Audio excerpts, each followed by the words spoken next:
Iya. Assalamualaikum warahmatullahi wabarakatuh. Berjumpa kembali di perkuliahan teori bahasa dan automata. Kali ini kita memasuki pertemuan ke-14. Di pertemuan ini kita akan mempelajari tentang penyederhanaan aturan produksi konteks free grammar. Syarat penyederhanaan itu ada beberapa hal, yaitu yang pertama, jika penyederhanaan dilakukan bersama pada suatu CFG ya, konteks free grammar ya, penghilangan useless, penghilangan unit, dan epsilon. Itu dilakukan bersama pada suatu aturan produksi CFG sehingga akan menghasilkan aturan produksi dalam bentuk paling sederhana. Penghilangan produksi useless, unit, dan epsilon ini sudah dipelajari di pertemuan ke-12 ya. Nanti teman-teman bisa flashback kembali ke pertemuan 12 tersebut. Kemudian syarat yang kedua itu, hal yang perlu menjadi perhatian, itu penghilangan produksi epsilon itu dapat menghasilkan produksi unit. Sedangkan penghilangan produksi unit itu tidak menghasilkan produksi epsilon. Kemudian penghilangan produksi useless itu tidak menghasilkan produksi unit maupun produksi epsilon. Ini adalah syarat kedua dari penyederhanaan aturan produksi CFG.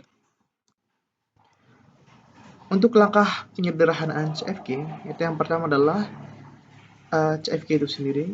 Kemudian selanjutnya adalah penghilangan produksi epsilon, kemudian penghilangan produksi unit, kemudian penghilangan produksi lossless, dan yang terakhir adalah CFG yang sudah disederhanakan. Jadi 3 langkah ini ya, yang kemarin itu kita sudah membahasnya di pertemuan ke-11 ya.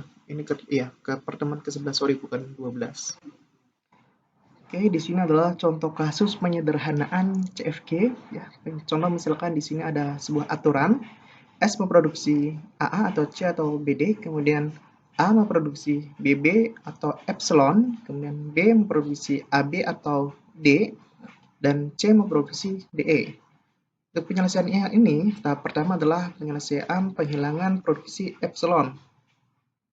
Nah, setelah dihilangkan produksi epsilonnya menjadi S memproduksi A atau AA atau C atau BD, kemudian A memproduksi BB, kemudian B memproduksi B atau AB atau D, kemudian C memproduksi DE. Oke, prosesnya adalah nilai dari epsilon dicari di aturan ini. Yang punya nilai epsilon adalah di simbol mana? Nah, di sini itu nilai epsilon ada di simbol atau di variabel non terminal yaitu A.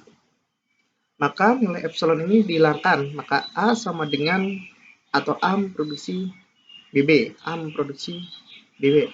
Kemudian cek mana nilai A, simbol non terminal, di simbol lainnya atau simbol non terminal yang memproduksi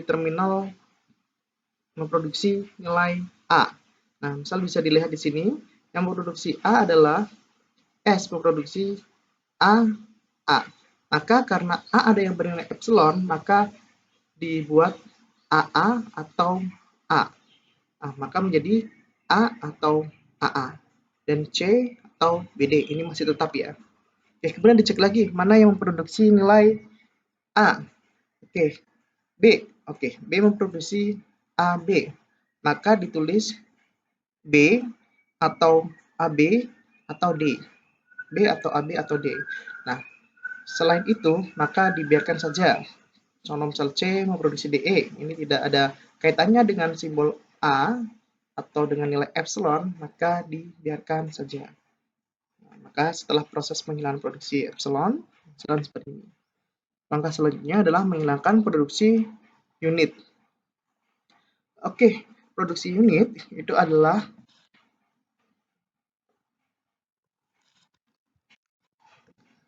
menghilangkan atau mengganti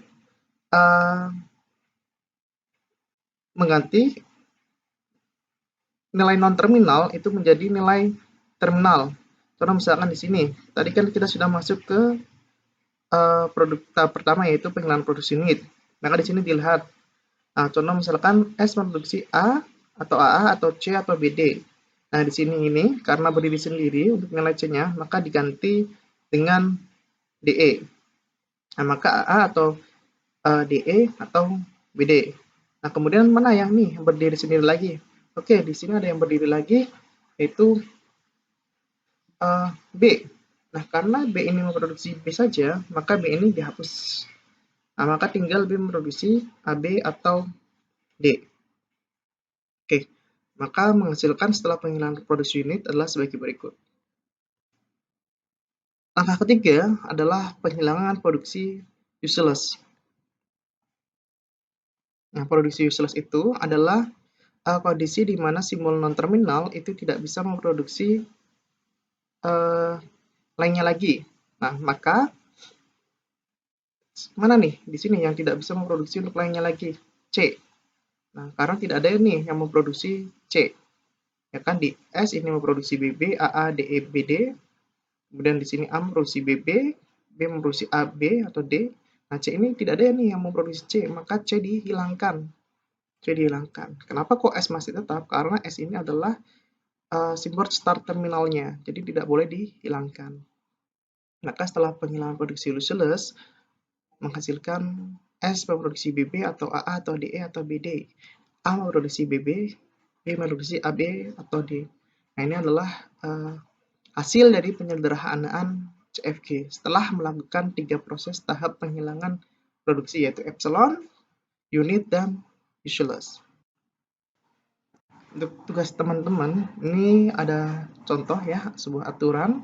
S memproduksi AA atau B, kemudian A memproduksi AB atau D, kemudian B memproduksi B atau E, C memproduksi BB, dan E memproduksi A, E, A.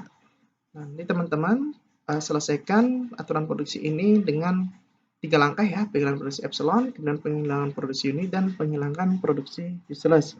Seperti biasanya, bisa teman-teman dikerjakan di Word atau bisa dikerjakan di kertas, kemudian di foto, terserah, nanti pokoknya dikirimkan dalam bentuk PDF, nanti diupload di Skalsa. Mungkin itu yang bisa saya jelaskan di pertemuan ke-14 ini. Apabila adalah salah kata, saya mohon maaf. Sekian, terima kasih. Wassalamualaikum warahmatullahi wabarakatuh.